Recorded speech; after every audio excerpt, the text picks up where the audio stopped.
El día de hoy quiero hablar de cierta similitud que se pueden encontrar entre los actores y otros artistas. Específicamente quiero hablar de los escritores. Aquí la pregunta importante es si un escritor puede aprender algo de un actor, así que vamos a averiguarlo. Comenzaremos con una breve historia. El jueves pasado, alrededor de las 9 de la noche, salí a pasear con mi gato. Normalmente salgo a pasear a esa hora con él. Es como un hábito que he estado adoptando y procuro hacerlo sin mi celular. Así que estos 20-30 minutos que ocupo son como un espacio de reflexión, de introspección, de pasar tiempo con mi gato y tal vez perderme con la naturaleza porque lo saco a pasar al parque. Entonces, en estos momentos me han surgido muchas ideas. Entre paso y paso que daba y estar atento a que ningún perro se le acercara al buen milaneso, un rayo atacó mi mente. No literal, sino figurativamente. Este rayo trajo consigo como toda la estructura de un cortometraje que a mí me gustaría realizar, lo cual se me hizo increíble. Fue como si se hubiera abierto la puerta de la inspiración y se hubiera descargado toda esta idea a mí, lo cual fue increíble. La trama de esta historia estaba un poco relacionada con una situación que yo estaba pasando en ese entonces.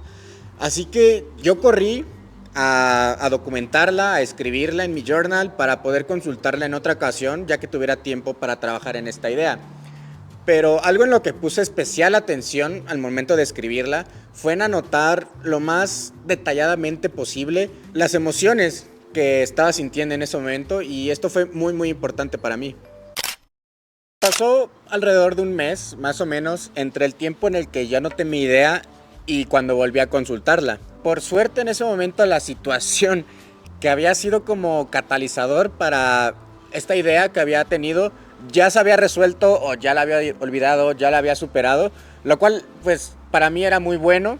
Pero aquí surgió la importancia de lo que en ese entonces hice, de prestar tanto detalle en anotar cómo estaban mis emociones en ese momento y plasmarlas lo mejor posible. Al leer mis notas fue incluso como revivir lo que me había pasado, tal vez decir que estaba sintiéndolo otra vez por la atención que le había puesto. Y fue solo entonces cuando parecía que el tiempo era como si no hubiera pasado. Pude retomar la idea justo donde la había dejado, todo por haber puesto la atención a los sentimientos que había experimentado en ese momento. No podría decir con exactitud cuántos días pasaron mientras seguía como pensando en esta idea, cuando de pronto me atacó otro rayo, esta vez un poco más pequeño, pero se me ocurrieron dos diferentes caminos en los que podemos seguir abordando este tema de los sentimientos.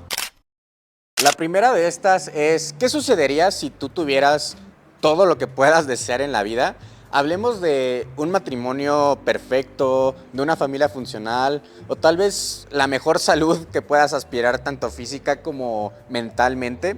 ¿Cómo te explicarías entonces que tu próxima novela se trate de amor, pero de un amor lleno de venganza, traición y rencores? O que, no sé, tu próximo corto u obra de teatro sea de unos niños que pierden sus padres en la guerra y tienen que enfrentarse al cruel mundo por sí solos, pasando hambre e inseguridad.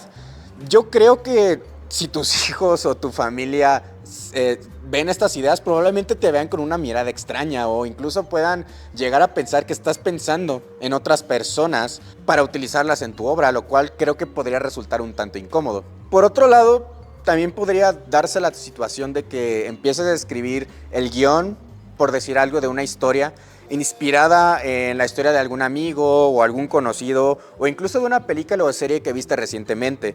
Entonces, ¿cómo podría el autor de esta obra imprimir sus propios sentimientos cuando no son ni siquiera sus experiencias, sino están basadas en las de alguien más? ¿Cómo hacerlo identificable para el público? Aquí es cuando intentaré conectar todas estas historias, ejemplos a través del mismo hilo conductor. Y tanto mis anécdotas como los ejemplos que acabo de inventar se podrían resumir con la siguiente pregunta: ¿cómo añadir nuestras emociones y sentimientos a una obra para hacerla tanto más humana como más identificable, incluso cuando estos sentimientos que alguna vez nos inspiraron ya no existen, o más aún, cuando estos sentimientos ni siquiera son de nosotros? Así que para resolver esta curiosa pregunta, me apoyaré de otro artista que pienso que son los maestros en resolver este problema, que son los actores. Los artistas, para producir estas escenas brillantes de emoción con las que nos podamos identificar o incluso experimentar como si fueran nuestras, deben impregnarlas de emociones que a ellos no les pertenecen. Sin embargo, estos artistas logran transmitirnos emociones tan intensas, incluso pueden ser más intensas que las del personaje que están interpretando. Pareciera incluso que los actores logran tener las emociones casi al alcance de la mano y solo tuvieran que conectar con ellas rápidamente para poder sacarlas y utilizarlas en su arte. Honestamente, yo no sé cómo se haga esto, no soy actor. Yo creo que es cuestión de tratar de rememorar o referenciar experiencias pasadas que ellos han tenido y regresar a sus propias emociones y en las situaciones en las que se encontraban. Después de todo, pues todos somos humanos, entonces el gran abanico de emociones es similar para todos. Todos hemos experimentado, digamos, casi lo mismo a través de toda nuestra vida. Y aquí es donde brilla la gran destreza del actor, que es donde todos los demás artistas podríamos usarlos como referencias para poder aprender a cómo utilizar estas emociones en nuestra obra al momento que queramos. Definitivamente, este es un proceso tedioso que podría resultar incluso doloroso al recordar situaciones que nos han lastimado mucho. No obstante, el poder llegar a afinar esta habilidad de traer las emociones del pasado y utilizarlas en nuestra obra puede ser una gran habilidad que nos haga llevar nuestra creación al siguiente nivel. Podría decir que lo considero necesario. Es deber del artista conseguir y perfeccionar esta habilidad, pues solo su arte será verdaderamente humano y todos podremos conectar con él.